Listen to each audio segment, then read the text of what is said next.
दोस्तों, जल सिर्फ एक भौतिक तत्व नहीं, यह जीवन का मूल है।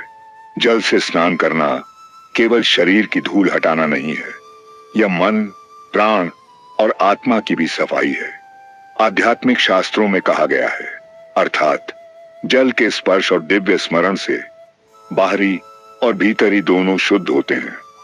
नहाने के समय मूत्र त्याग का आना इसी शुद्धि प्रक्रिया का हिस्सा हो सकता है, क्योंकि जल के संपर्क में आते ही शरीर का अपान वायु सक्रिय हो जाता है और अनावश्यक पदार्थ बाहर निकालना शुरू कर देता है। प्राण और अपान वायु का रहस्य योग शास्त्र में 5 मुख्य प्राण बताए गए हैं: प्राण, अपान, समान, उदान और व्यान। इनमें से अपान वायु शरीर के निचले भाग में कार्य करता है। यह मूत्र, मल और प्रजनन क्रियाओं का संचालन करता है। जब आप जल के नीचे खड़े होते हैं तो जल का स्पर्श अपान वायु को सक्रिय करता है। ठंडा पानी अपान की गति को तेज कर सकता है और गुनगुना पानी अपान को सहज रूप से प्रवाहित कर सकता है। इसलिए नहाने के दौरान मूत्र त्याग की इच्छा जागना अपान वायु की प्राकृतिक प्रतिक्रिया है। स्वादिष्ठान चक्र और जल तत्व का संबंध। मानव शरीर में 7 मुख्य चक्र होते हैं और नाभि के नीचे स्थित स्वादिष्ठान चक्र का संबंध जल तत्व से है। यह चक्र मूत्राशय, प्रजनन अंगों और तरल संतुलन को नियंत्रित करता है। जल के सीधे संपर्क में आने से स्वादिष्ठान चक्र सक्रिय होता है। जब यह चक्र सक्रिय होता है तो यह नीचे के अंगों को शुद्ध करने का संकेत भेज सकता है और यह संकेत मूत्राशय को खाली करने की ओर भी ले जा सकता है। हमारे संस्कार यानी बार बार दोहराए गए व्यवहार अवचेतन मन में गहरे अंकित हो जाते हैं।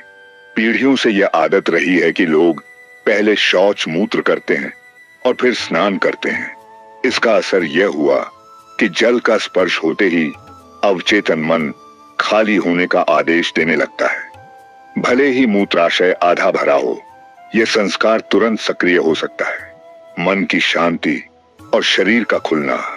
नहाते समय मन शांत हो जाता है। गुनगुना या ठंडा पानी शरीर को अलग अलग तरह से प्रभावित करता है, लेकिन एक बात समान है, नहाने के दौरान शरीर और मन दोनों ग्रहणशील, रिसेप्टिव स्थिति में आ जाते हैं।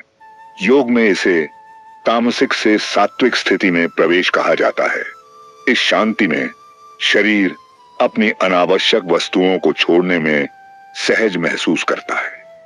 जल केवल शरीर की गंदगी नहीं धोता, बल्कि आभामंडल, ऑरा में जमा भारीपन और नकारात्मक ऊर्जा को भी दूर करता है। शरीर की सूक्ष्म ऊर्जा, रेखाएं, नाड़ी तंत्र जल के संपर्क से सक्रिय होती हैं।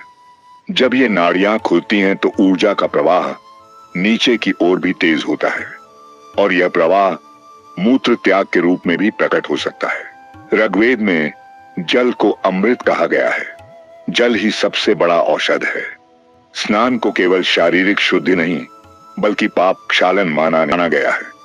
मूत्र त्याग के माध्यम से शरीर भौतिक और सूक्ष्म दोनों तरह की अशुद्धियों को बाहर करता है और जल इस प्रक्रिया को पूर्ण करने का साधन बनता है। जब कोई साधक स्नान से पहले या दौरान मंत्र जप करता है तो मन एक अवधान, माइंडफुलनेस की अवस्था में आ जाता है। इस अवस्था में शरीर को स्पष्ट संकेत मिलते हैं कि उसे हल्का और शुद्ध होना है। ध्यानावस्था में यह और तेज हो सकता है, क्योंकि मन शरीर का संपर्क बहुत गहरा हो जाता है। आध्यात्मिकता और शरीर विज्ञान एक दूसरे के विरोधी नहीं है। आध्यात्मिक भाषा में हम कहते हैं जल तत्व और अपान वायु का संतुलन।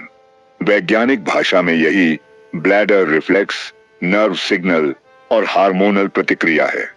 दोनों मिलकर बताते हैं कि यह प्रक्रिया प्राकृतिक है और जब तक इसमें असामान्य लक्षण नहीं है, यह चिंता का कारण नहीं है। तो नहाते समय पेशाब आना केवल एक शारीरिक रिफ्लेक्स नहीं, यह जल तत्व, स्वादिष्ठान चक्र, अपान वायु, संस्कार और ऊर्जा शुद्धि की संयुक्त प्रक्रिया है। जब आप स्नान करें तो इसे केवल नहाना न समझें, इसे एक शुद्धि संस्कार माने, जहां जल आपकी नकारात्मकता को दूर कर आपको हल्का, शुद्ध और ऊर्जा से भर देता है।